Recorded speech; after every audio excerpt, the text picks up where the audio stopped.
Well, we are mic'd up tonight with a brand new segment off topic. When the GPS says turn right, we're turning left in these interviews. And tonight, as our guinea pig, and I appreciate you coming on, Scott, it's ESPN 1420, Scott Prather. You might hear him every weekday morning over on ESPN 1420. Scott, I want to talk to you not about the Cajuns, not about anything we normally talk about. I want to talk to you about your days working at the Smoothie King Center. I think once you even did the PA, and we'll get to that in a second, but let's get some backstory. Out of college and in college, you just worked over there, and you worked on the video side, am I right? Yeah, the New Orleans Hornets were new to town. I was in college when they first moved to New Orleans, and Cox Sports had the rights, so Cox Sports Television would do the games.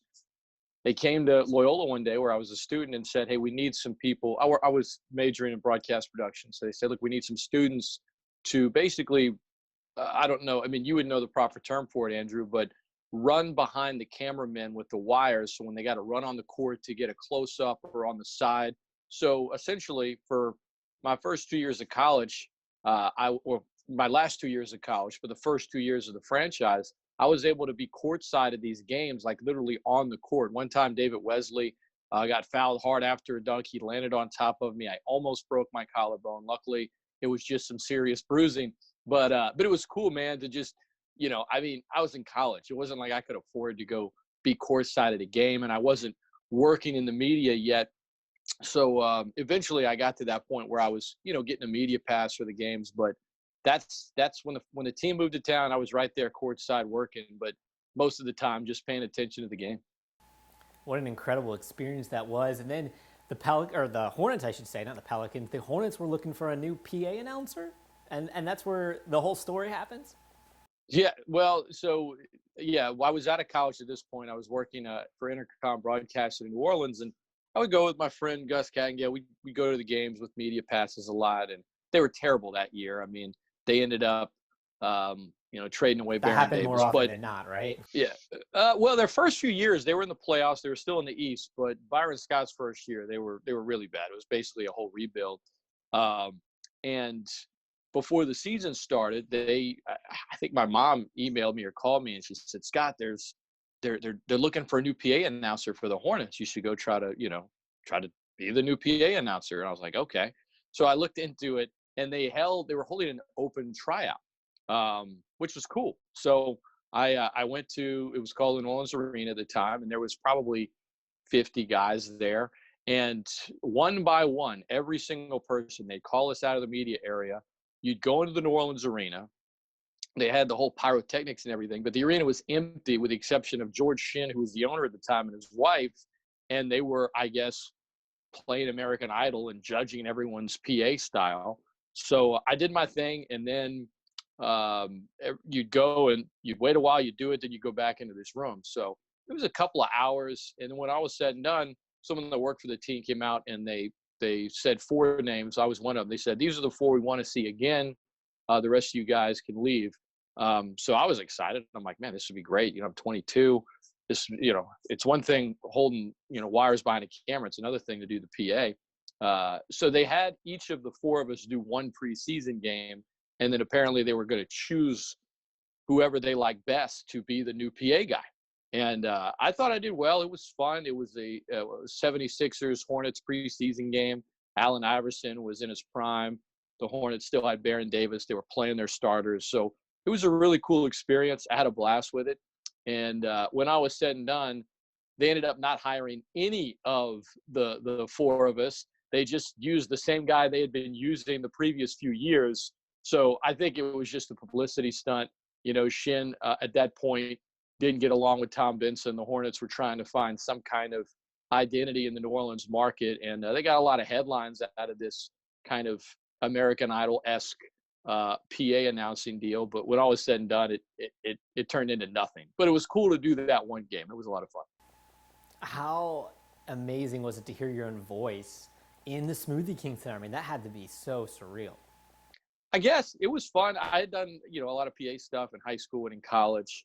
But yeah, the arena was big, and I don't know. I was so focused on trying not to screw up and get every name right. And there's a lot of live reads you have to do. And again, I was just 22 at the time, so And then just you're right there. AI is checking in and he's looking at you, and Baron Davis is scowling at you, and you're like, all right, don't screw this up. But I didn't. It was more fun. I don't know that I was able to just sit back and be like, oh, that's me. I got really into it, man. I guess I was naive. I thought I was going to get it, and it'd be one of a few jobs that I had in a good way to kind of break into the sports market there. But wasn't meant to be. But I'll always have that one game, PA and an NBA. That night, did you have any interaction with the players specifically, where they said anything to you as they were checking in or something like that? Not really. No, they were kind of just doing their thing. It was business as usual. I don't even know if they noticed that it was a different PA guy.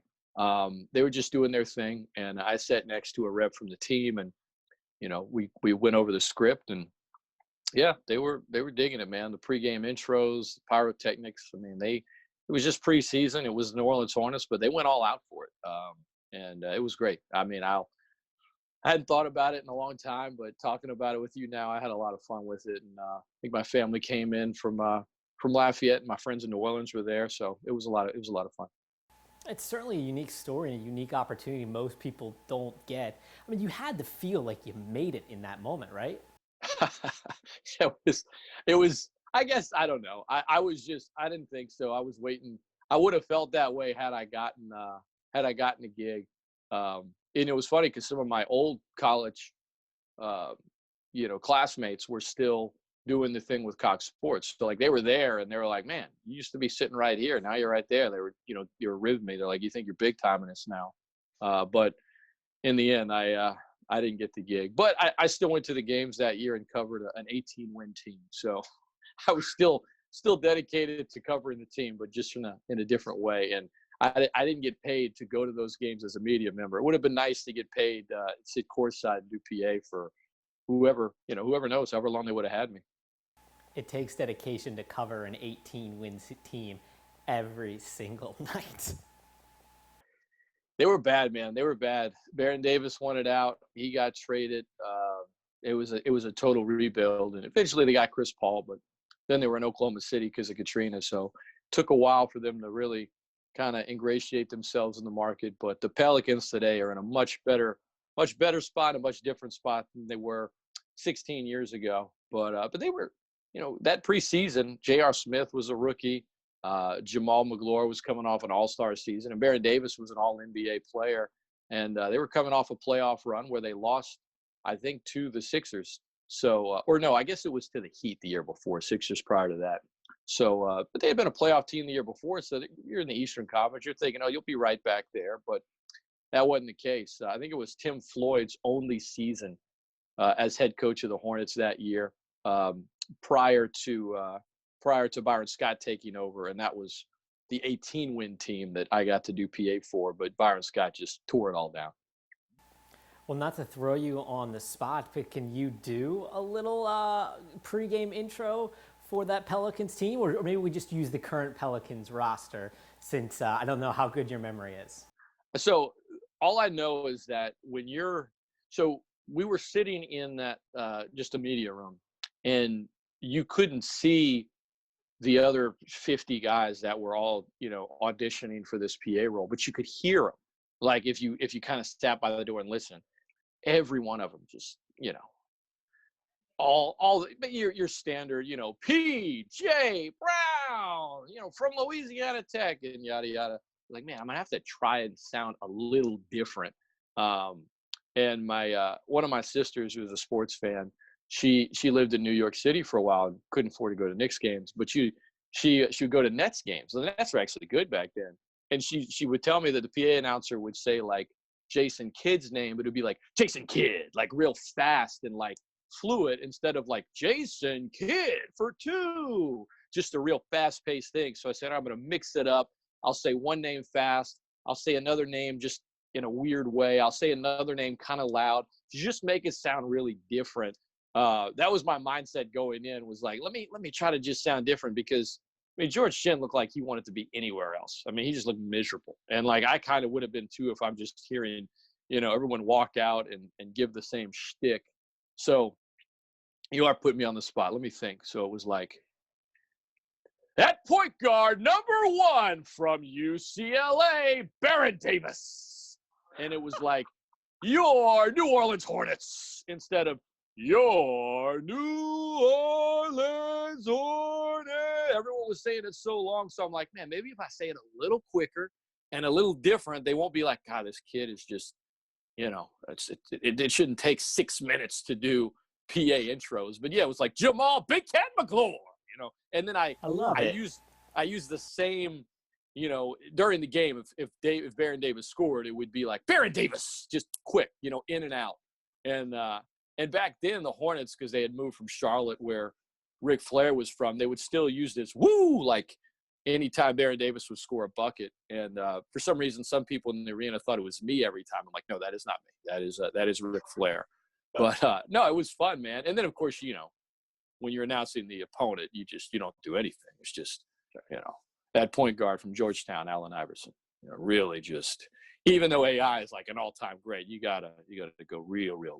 It's like, what are they even doing here? All right, now let's just dial it up to 100 and speed it up a little bit. And I don't know. I gave it a shot, man. It was fun. It was fun. I think you sounded great, and if the Pelicans ever needed a guy, I think you would make a perfect PA guy. Scott, I really appreciate you coming on with us tonight to talk about this really off-topic topic. For sure, Andrew. It was my pleasure, man, and love what you guys are doing over there. Yeah, I love it. Appreciate it, man. And your show these days is now on 1420, obviously still, but you're in the mornings now, correct?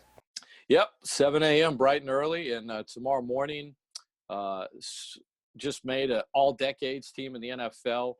Cameron Jordan, all-pro for the Saints, his conversation with our friend Kevin Wilson from UL via the Raging Cajun podcast. And then I've got a long conversation with former Saints safety, two-time Pro Bowler, Super Bowl champion Roman Harper. So a lot of interviews these days. I know that we don't have sports going on in terms of games and stuff during the pandemic, but we've always got plenty of content to talk about.